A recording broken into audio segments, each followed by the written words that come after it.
চতুর্থ বর্ষের সুপ্রিয় শিক্ষার্থীবৃন্দ, আসসালামু আলাইকুম। আশা করি তোমরা সকলেই ভালো আছো। থিওরি অফ নাম্বারস, আমাদের আজকের টপিক কনগ্রুয়েন্স। আজকে কনগ্রুয়েন্সের উপর লেকচার 1। আজকের আলোচনা শুরুর আগে আমরা কনগ্রুয়েন্স সম্বন্ধে একটি কনসেপ্ট দিয়ে নিতে চাই, তারপরে আমরা মূল সংজ্ঞাতে যাব এবং মূল সংজ্ঞার পরে আমরা কনগ্রুয়েন্সের কিছু বেসিক প্রপার্টি নিয়ে আলোচনা করব। চলো আমরা কনসেপ্টটি একটু নিয়ে নিই। আমরা প্রথমেই বলতে চাই, congruence often arises in everyday life. ম্যাথমেটিক্সের এমন একটা টপিকস যেটা আমাদের প্রাত্যহিক জীবনে আমরা ব্যবহার করে থাকি। একটি উদাহরণের মাধ্যমে আমরা ব্যাপারটি যদি তোমাদেরকে ক্লিয়ার করি তাহলে তোমাদের বুঝতে সুবিধা হবে। দেখো, আমি তোমাদের সম্মুখে একটি ঘড়ি রেখেছি। এখন আমি তোমাকে জিজ্ঞাসা করতে চাচ্ছি ঘড়িতে কয়টি বাজে। তুমি আমাকে বলবে ঘড়িতে 5টি বাজে। It's 5 o'clock। এখন তোমার কাছে আমার পরবর্তী কোশ্চেন, এই 5টার ঠিক 10 ঘন্টা পরে কয়টা বাজবে? তাহলে দেখো তুমি আমাকে কি উত্তর দিবে। তুমি 5-এর সাথে ঠিক 10 ঘন্টা পর কয়টা বাজবে যদি জিজ্ঞাসা করি, তাহলে তুমি 5-এর সাথে 10 যোগ করবে এবং আমাকে বলবে 15টা বাজে। কিন্তু আমরা বাস্তবে আমরা এটাকে কিন্তু 15টা বাজে বলি না। তাহলে আমরা কত বলি সেটা যদি আমরা একটু দেখি। দেখো, 1, 2, 3, 4, 5, 6, 7, 8, 9, 10। 5টা বাজার ঠিক 10 ঘন্টা পরে আসলে 3টা বাজে আমরা বলি। তাহলে আমাদের এখানে বাস্তবতা হলো আমরা বলি কত? 3টা বাজে। ঠিক কিভাবে তুমি একে 3টা বাজে বললে? এই অংশটি আমাদের আলোচনার বিষয়। এখানেই আমাদের কনগ্রুয়েন্সের ব্যবহার। তো চলো আমরা দেখি কিভাবে আমরা কনগ্রুয়েন্স এখানে ব্যবহার করলাম। আমরা এখানে মডুলাস, আমরা বলবো মডুলাস কি জিনিস, যে সংখ্যাটি দ্বারা আমরা আসলে 15কে ভাগ করব। ওকে, মডুলাস এটার মানে কি? এটার মানে হলো 12 দ্বারা যদি তুমি 15কে ভাগ করো তাহলে তুমি আসলে অবশেষ পাবে 3। অবশেষ কত পাবে? 3। তাহলে আমরা 15টা বাজে না বলে বলতেছি 3টা বাজে।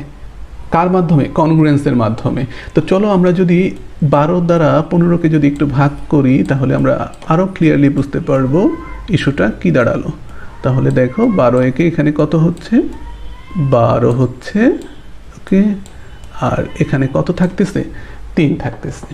তাহলে এই 3টা বাজে আমরা কিন্তু বলতেছি। তাহলে ম্যাথমেটিক্সের যে টপিক্সের উপর বেস করে আমরা 15টা বাজে না বলে 3টা বাজে বলতে চাচ্ছি, সেই টপিক্সটি হলো আমাদের কনগ্রুয়েন্স। তাহলে দেখো, কনগ্রুয়েন্স হওয়ার কারণে আমরা কি করলাম? কনগ্রুয়েন্সে আমরা করলাম যে 12 দ্বারা 15কে ভাগ করলাম। আশা করি 15 ইস্যুটা তোমরা ক্লিয়ার, এবং 12 ইস্যুটা যদি নিয়ে আমি কথা বলবো, আর 3 ইস্যুটাও কিন্তু তোমরা ক্লিয়ার, যে 3 হলো ভাগশেষ আর 15 হলো বেসিক্যালি আমরা 5-এর সাথে 10 যোগ করব। যোগ করার ফলে যে ফলাফলটা আসবে সেটা হলো 15। এই 15কে 12 দ্বারা ভাগ করলে যে অবশেষটা আসে, সেই অবশেষটাকে নিয়ে কিন্তু আমরা আমাদের টাইমটা বলি। ওকে, এখন প্রশ্ন হলো কেন আমরা 12 নিয়ে কথা বলতেছি? কেন মডুলাস 12 হচ্ছে? 12 হচ্ছে এই কারণেই যে আমাদের ঘড়ির যে সিস্টেমটা, আমাদের যে টাইম সিস্টেমটা বা ক্লক সিস্টেমটা, এটা 12-র উপর বেস করে গড়ে উঠেছে। তুমি যদি খেয়াল করো, 12 যে সংখ্যাটি আছে তার পরের সংখ্যাটি 13 না হয়ে 1 হচ্ছে। এর মানে কি? 12 দ্বারা 13কে যদি তুমি ভাগ করো তাহলে 1 অবশেষ থাকে। 13-র পরে 14 না হয়ে 2 হচ্ছে। এর মানে কি? 14কে যদি 12 দ্বারা তুমি ভাগ করো তাহলে 2 অবশেষ তুমি পাবে। সিমিলারলি 3-এর ক্ষেত্রেও সত্য, 4-এর ক্ষেত্রেও সত্য, এইভাবে 5, 6, 7, 8, 9, 10, 11, 12 পর্যন্ত প্রত্যেকটি ঘন্টার ক্ষেত্রে, প্রত্যেকটি সংখ্যার ক্ষেত্রে কথাটি সত্য। আশা করি তোমরা কনসেপ্টটি বুঝতে পেরেছ। চলো আমরা আরেকটি কনসেপ্ট যদি তোমাদেরকে দিই। প্রিয় শিক্ষার্থীবৃন্দ, আমরা তোমাদের সামনে একটি ক্যালেন্ডার রেখেছি। এটা 2019-এর জুন মাসের। ওকে, তো 2019-এর জুন মাসের যে ক্যালেন্ডারটি তোমাদের সম্মুখে রাখা আছে, আমরা এখান থেকে একটি তথ্য দেখতে চাই যে if 2nd June is Sunday. দেখো, 2রা জুন ট্রু, এটা কি বার? সানডে। 2nd জুন যদি সানডে হয় তাহলে আমি তোমাকে নিশ্চিত করতে চাই 9, 16, 23, 30 ওই মাসের 9, 16, 23, 30 এই প্রতিটি সংখ্যাই আসলে ওই মাসের সানডে হবে। তাহলে কিভাবে আমরা বুঝলাম যে 9, 16, 23 এবং 30 রবিবার হবে। মূলত এখানেই আমাদের কনগ্রুয়েন্সের ধারণা। দেখো, আমি যদি তোমাকে বলি যে তুমি 9কে 7 দ্বারা ভাগ করো, ওকে, 7 দ্বারা যদি তুমি ভাগ করো তাহলে তুমি দেখবে 7 একে কত, এখানে হলো 7, আর তোমার অবশেষ থাকলো কত, 2, ওকে, 2 অবশেষ থাকলো। তাহলে 2 জুন, ওকে, অবশেষ যদি 2 থাকে তাহলে আমরা তাকে সানডে বলতে চাচ্ছি। ইভেন তুমি যদি 16কে যদি একটু দেখো ভাগ করে, কত দ্বারা ভাগ করতেছো, 7 দ্বারা। কেন 7 দ্বারা আমরা তার ব্যাখ্যা দিয়ে দিব, আমরা শুধু কনসেপ্টটা নিয়ে নিই। 7 দুগুণে কত, 14, 2, তাহলে এখানেও তুমি 2 পাচ্ছ। আর তুমি যদি 23কে 7 দ্বারা ভাগ করো, 3 × 7 = 21, 22, 23, 2 বাকি থাকে। 30কে যদি 7 দ্বারা ভাগ করো, 4 × 7 = 28, আর 2 অবশেষ থাকে। আশা করি তোমরা বুঝতে পেরেছো যে প্রতি ক্ষেত্রে আমরা যদি 9, 16, 23 এবং 30কে 7 দ্বারা যদি ভাগ করি, প্রতি ক্ষেত্রেই কিন্তু 2 অবশেষ থাকে। আর যদি 2 অবশেষ থাকে, আমরা এই ক্যালেন্ডারের ক্ষেত্রে অবশেষ যদি 2 থাকে তাকে আমরা কি দ্বারা ডিনোট করতেছি, সানডে দ্বারা। ইভেন তুমি যদি আমাকে বলো 7 দ্বারা যদি 2কেও যদি ভাগ করতে হয় তাহলে 7 0 0, অবশেষ কত থাকতেছে, অবশেষ কিন্তু 2 থাকতেছে। সিমিলারলি ক্যালেন্ডারের অন্যান্য সকল দিনের ক্ষেত্রেও কিন্তু এই সূত্রটি প্রযোজ্য। যেমন তুমি যদি মানডের ক্ষেত্রে যদি বিবেচনা করো যে অবশেষ যদি 3 থাকে তাহলে তোমার ওই তারিখগুলো হবে সব মানডে, ওই মাসের ওই তারিখগুলো হবে সব মানডে। যেমন তুমি 7 দ্বারা 3কে ভাগ করলে অবশেষ থাকবে 3, 7 দ্বারা 10কে ভাগ করলে অবশেষ থাকবে 3, 7 দ্বারা 17কে ভাগ করলে অবশেষ থাকবে 3, 7 দুগুণে 14, অবশেষ 3, আর 7 দ্বারা 24কে ভাগ করলে 3 × 7 = 21, অবশেষ থাকবে 3। সিমিলারলি বাকি সবার জন্য ইস্যুটি সত্য। এখন প্রশ্ন হলো কেন 7? তাহলে তুমি তো জানোই যে আমাদের সপ্তাহ কত দিনে, 7 দিনে। তাহলে বেসিক্যালি এখানে আমরা যে কনগ্রুয়েন্সের ব্যবহার করেছি সেই কনগ্রুয়েন্সটার মডুলাস কত হবে, 7। তাহলে এখানে দিনের ক্ষেত্রে 7 দিনে 1 সপ্তাহর কারণে আমরা এখানে 7 দ্বারা ভাগ করেছি। ওকে, এখানে 7 দ্বারা ভাগ করার কারণটা আশা করি তোমরা ক্লিয়ার হয়েছ।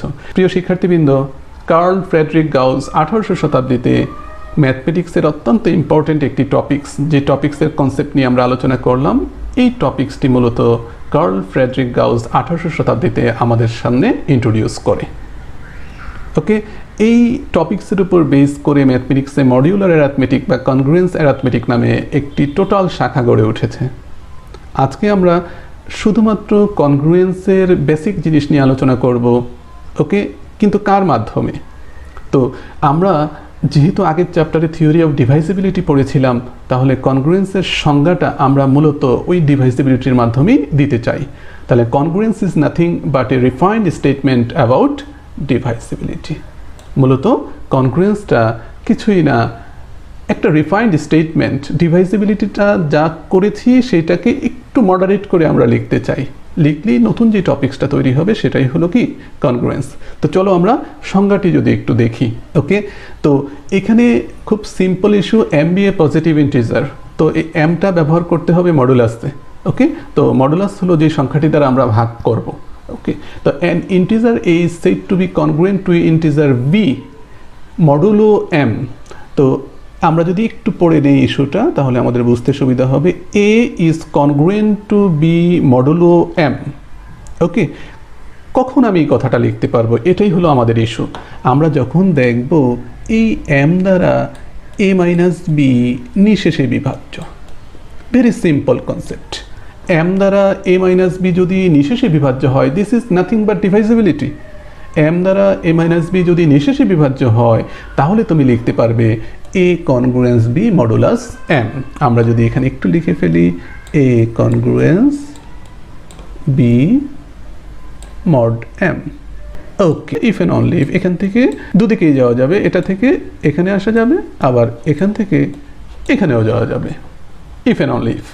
ওকে, তাহলে চলো আমরা যদি একটু উদাহরণ দেখি তাহলে আমাদের বুঝতে সুবিধা হবে। 5 divides 13 minus 3 লেখা কত সহজ। তুমি যদি দেখো 5 দ্বারা 13 মাইনাস 3 কি নিঃশেষে বিভাজ্য কিনা, সিম্পল ভাগ। 13 মাইনাস 3 হলো 10, আর 5 দ্বারা 10 নিঃশেষে বিভাজ্য। যদি নিঃশেষে বিভাজ্য হয় তাহলে তুমি লিখে ফেলবে 13 congruence 3। ওকে, এই this is A this is B, okay, আর দিস ইজ এম। তাহলে 13 কনগ্রুয়েন্স 3 মডুলাস কত? 5। আমরা আরেকটি উদাহরণ দেখি। 11 ডিভাইডস 35 মাইনাস 24। Is it? 35 থেকে 24 বিয়োগ দিলে 11 থাকে, তাহলে 11 দ্বারা 11 নিঃশেষে বিভাজ্য। তাহলে তুমি লিখবে 35 কনগ্রুয়েন্স 24, 35 কনগ্রুয়েন্স 24 মডুলাস কত হবে? মডুলাস হবে তোমার 11, মডুলাস 11। আর যদি তুমি দেখো, যেমন 15 থেকে 2 যদি তুমি বিয়োগ দাও তাহলে কত হচ্ছে? 13। 13 কি 4 দ্বারা নিঃশেষে বিভাজ্য? না, তাহলে এটা নট কনগ্রুয়েন্ট। এটা কি? Not congruent.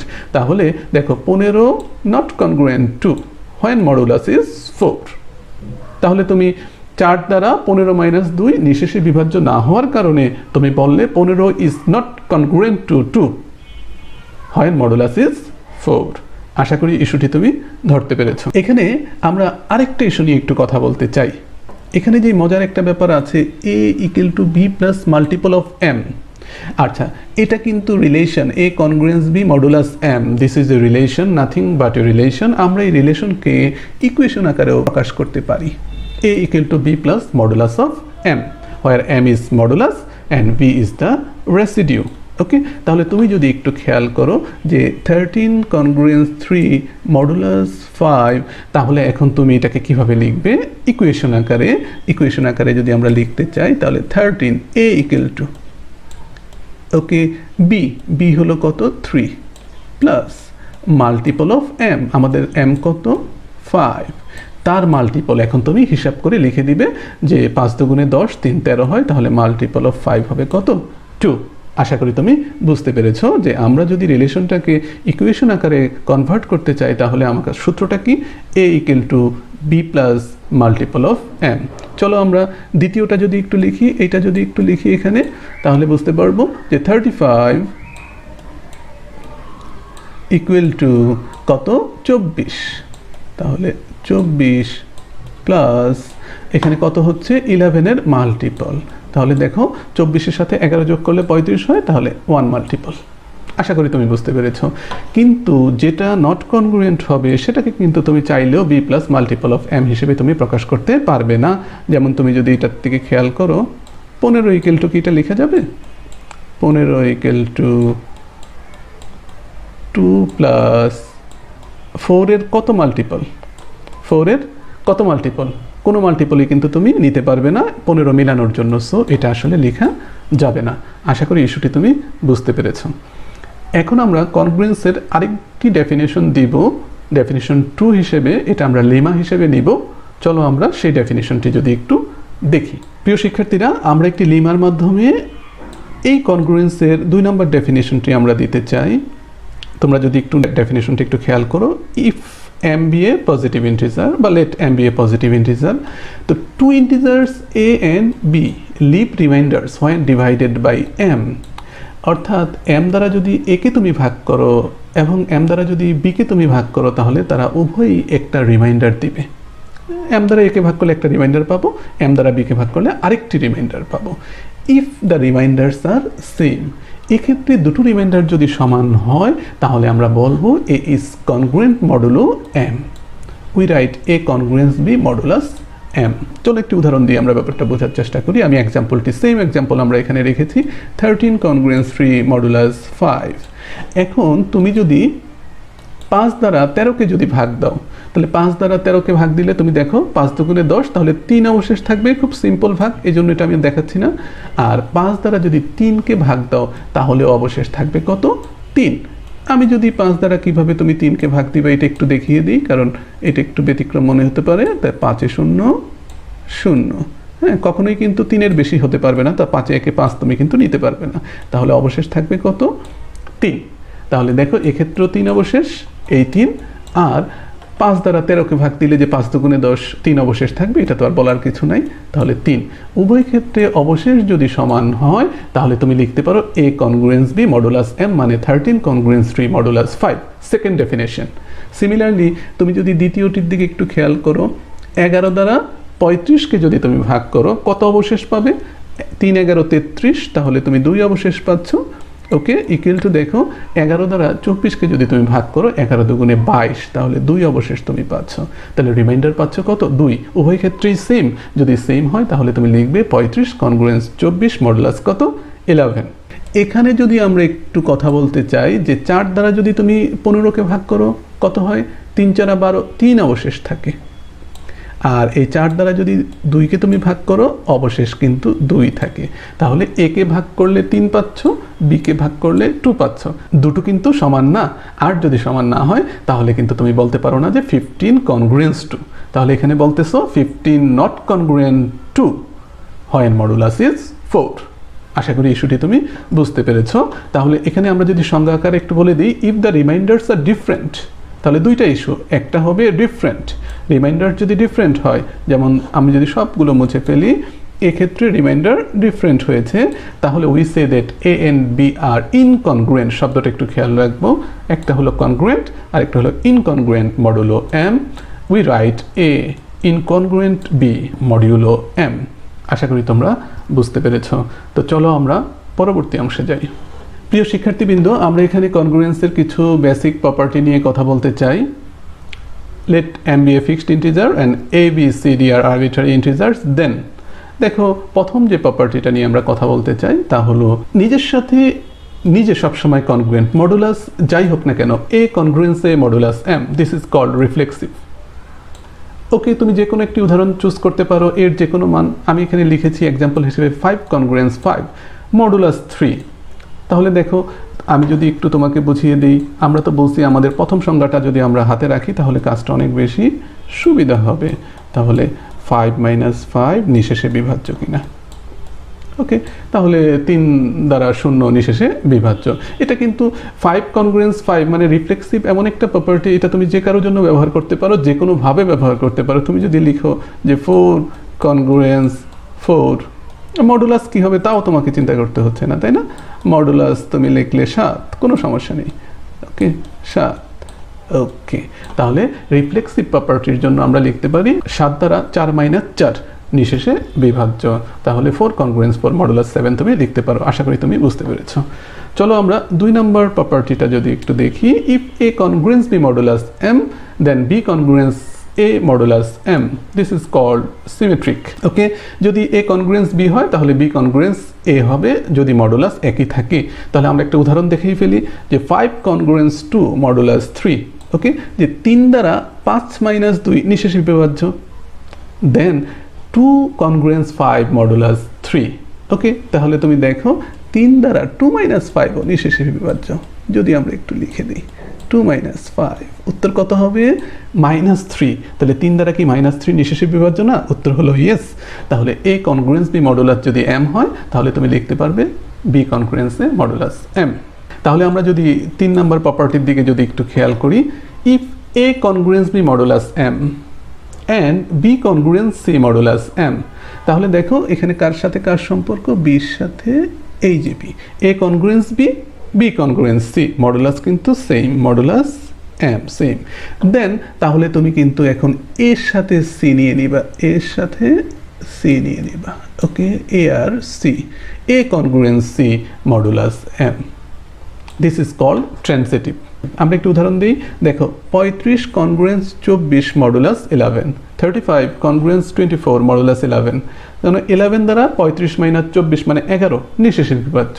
তাহলে এ কনগ্রুয়েন্স বি, তাহলে এই বিটা যে 24, এখানে কিন্তু সেই 24টা ঠিক রাখতে হবে 24। তাহলে 24 কনগ্রুয়েন্স 2 মডুলাসটা ঠিক রাখতে হবে 11। দেখো তো 24 - 2 22, 11 দ্বারা কি 22 নিঃশেষে বিভাজ্য কিনা? উত্তর হলো ইয়েস। দেন 35 আমাদের কত? 35 এর সাথে কত যাবে? 2। মজার ব্যাপার হলো 35 is congruence to 2 when modulus is 11। কারণ 11 দ্বারা যদি আমি একটু লিখে দিই 35 - 2 কত? 33। 11 দ্বারা 33 নিঃশেষে বিভাজ্য। আশা করি ইস্যুটি তুমি বুঝতে পেরেছ। আমাদের 4 নম্বর প্রপার্টি।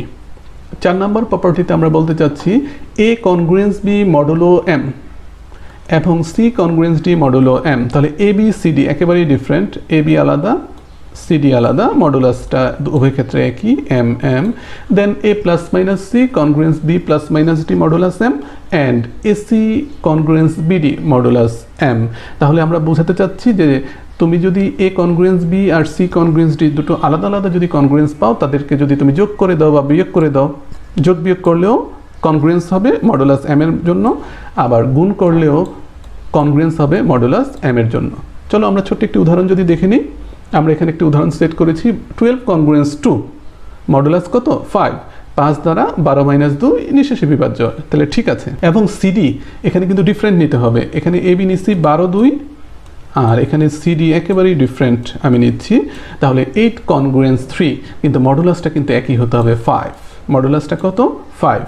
তাহলে 5 দ্বারা কি 8 মাইনাস 3 নিঃশেষে বিভাজ্য? উত্তর হলো ইয়েস, 8 মাইনাস 3 মানে 5, 5 দ্বারা 5 নিঃশেষে বিভাজ্য। আশা করি তুমি বুঝতে পেরেছো। এখন তুমি একটা কাজ করো, এই 12-র সাথে আমি যদি একটু ডিফারেন্ট কিছু ইউজ করি, এই 12-র সাথে এই 8 প্লাস মাইনাস করো, ওকে। আর আমি যদি অন্য একটা কালে ইউজ করি, এই 2-এর সাথে এই 3 প্লাস মাইনাস করো, দেখবে এটা এম এর জন্য কনগ্রুয়েন্স হয়ে যাচ্ছে। তাহলে আমি যদি একটু বোঝাই, 12 প্লাস 8 কত 20, আর 2 প্লাস 3 কত 5, তাহলে 20 থেকে 5 গেলে কত থাকে 15, 15 কি 5 দ্বারা নিঃশেষে বিভাজ্য? উত্তর হলো ইয়েস, 15 5 দ্বারা নিঃশেষে বিভাজ্য। চলো আমরা যদি বিয়োগটা একটু করি, 12 মাইনাস 8 কত 4, 12 মাইনাস 8 কত 4, আর 2 মাইনাস 3 কত, 2 মাইনাস 3 হলো মাইনাস 1। এখন প্রশ্ন হলো 5 দ্বারা 4 মাইনাস 1 নিঃশেষে বিভাজ্য কিনা। আমরা আমাদের ডিভাইসিবিলিটির মধ্যে থাকি, তাহলে আমাদের বুঝতে অনেক বেশি সুবিধা হবে, যেহেতু ডিভাইসিবিলিটি চ্যাপ্টারটা আমরা শেষ করেছি। তাহলে কত, 5 দ্বারা 5, 4 মাইনাস মাইনাস 1 মানে হলো 5, তাহলে 5 দ্বারা 5 কত নিঃশেষে বিভাজ্য। আশা করি তুমি বুঝতে পেরেছো। আমি যদি আরেকটা লাইনও লিখে দিই, 5 দ্বারা 5 নিঃশেষে বিভাজ্য, তাহলে যোগ করলেও কনগ্রুয়েন্ট হবে, বিয়োগ করলেও কনগ্রুয়েন্ট হবে। এবার গুণ করলে হচ্ছে কিনা আমরা একটু দেখি।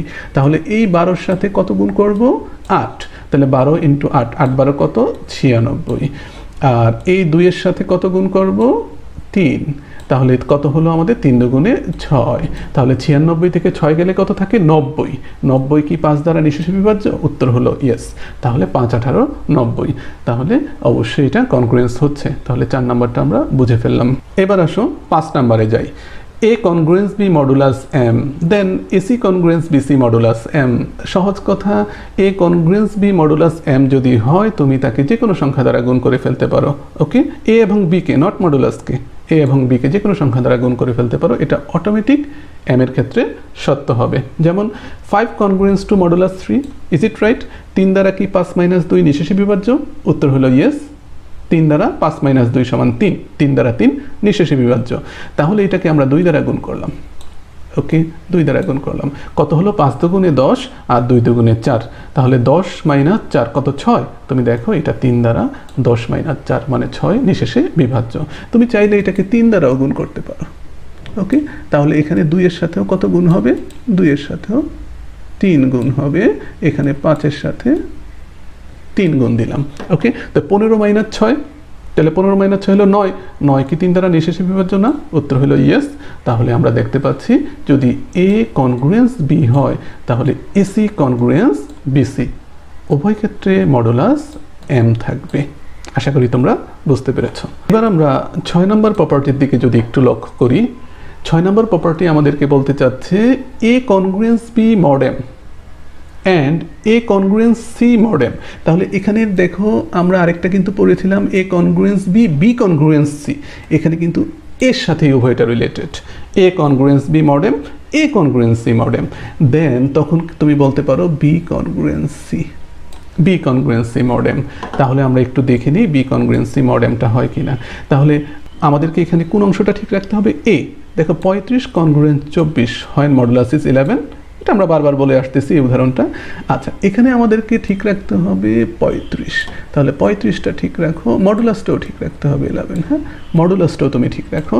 তাহলে 35-এর সাথে তুমি দেখো কত হয় 2, তাহলে 35 মাইনাস 2 মানে 33, তাহলে 11 দ্বারা কিন্তু 33 নিঃশেষে বিভাজ্য। তাহলে তুমি কিন্তু লিখতে পারো এ congruence C, A congruence C. তাহলে তোমার এটা হলো তোমার সি হলো, আর এখানে তোমার এটা হলো তোমার বি, তাহলে এই বি আর সি কনগ্রুয়েন্স হবে। দেখি হয় কি না, 24 কনগ্রুয়েন্স 2, কার জন্য? মডুলাস 11 এর জন্য। দেখো সত্য কিনা? 11 দ্বারা 24 মাইনাস 2 মানে 22 নিঃশেষে বিভাজ্য। আশা করি তুমি বুঝতে পেরেছ। প্রিয় শিক্ষার্থীবৃন্দ, এখন আমরা 7 নম্বর প্রপার্টিটা যদি একটু দেখে নিই।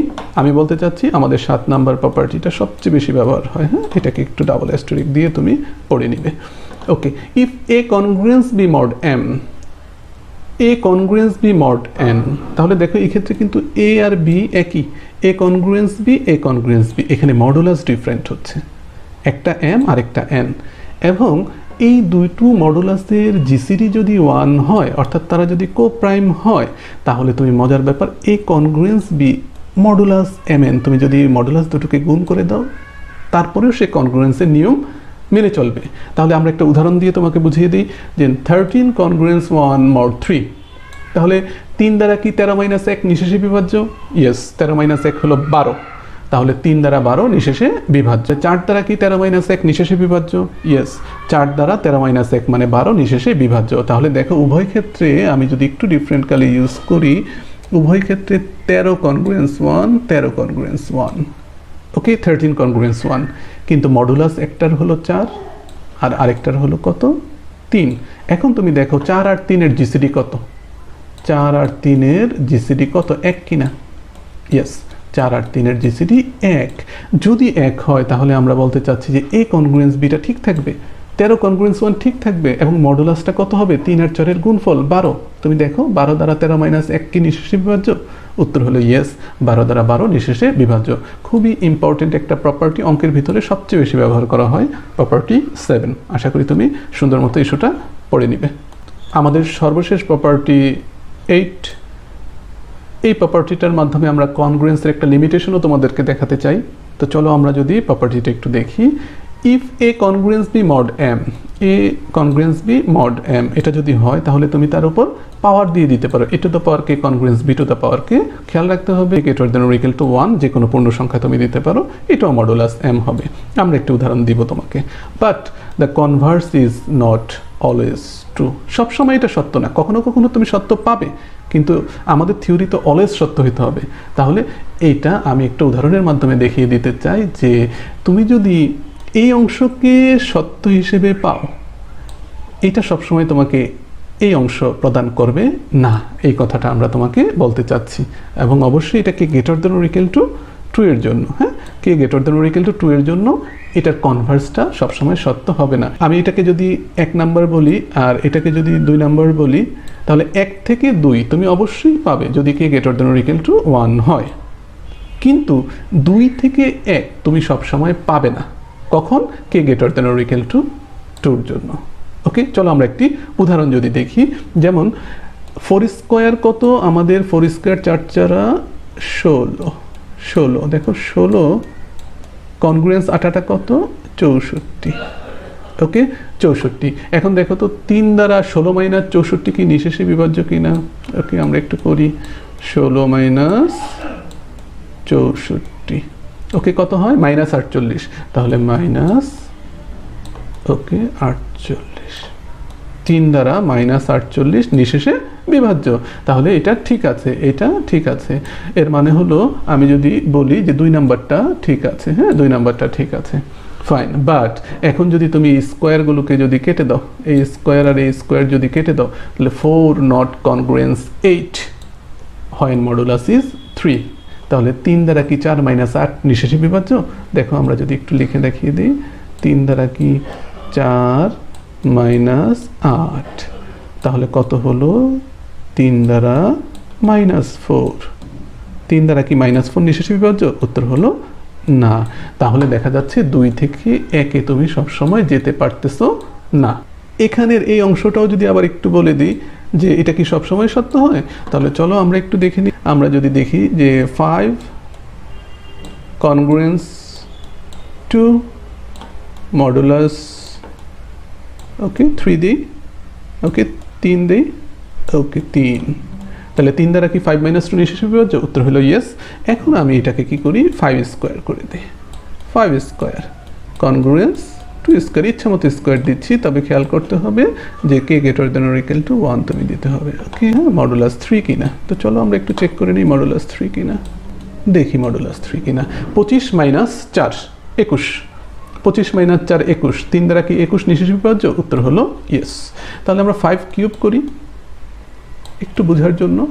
5 কিউব কনগ্রুয়েন্স 2 কিউব মড কত? 3। একটু দেখে নিই।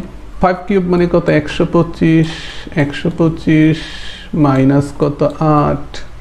ওকে, এটা 3 দ্বারা নিঃশেষে বিভাজ্য কিনা আমরা যদি একটু চেক করে নিই।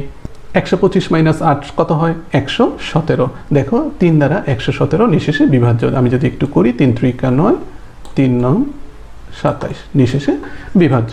আশা করি ইস্যুটি তুমি বুঝতে পেরেছো। তো প্রিয় শিক্ষার্থীবৃন্দ, আজকে এ পর্যন্তই। পরবর্তীতে কনগ্রুয়েন্সের আরও অনেক ইস্যু নিয়ে, বিশেষ করে তার কিছু অ্যাপ্লিকেশন এবং আরেকটি সংজ্ঞা আমরা নেক্সট ক্লাসে ইনশাল্লাহ আলোচনা করব। আর তার পরবর্তীতে তো অন্যান্য টপিকস থাকবেই। তো সে পর্যন্ত তোমরা ভালো থেকো। আসসালামু আলাইকুম।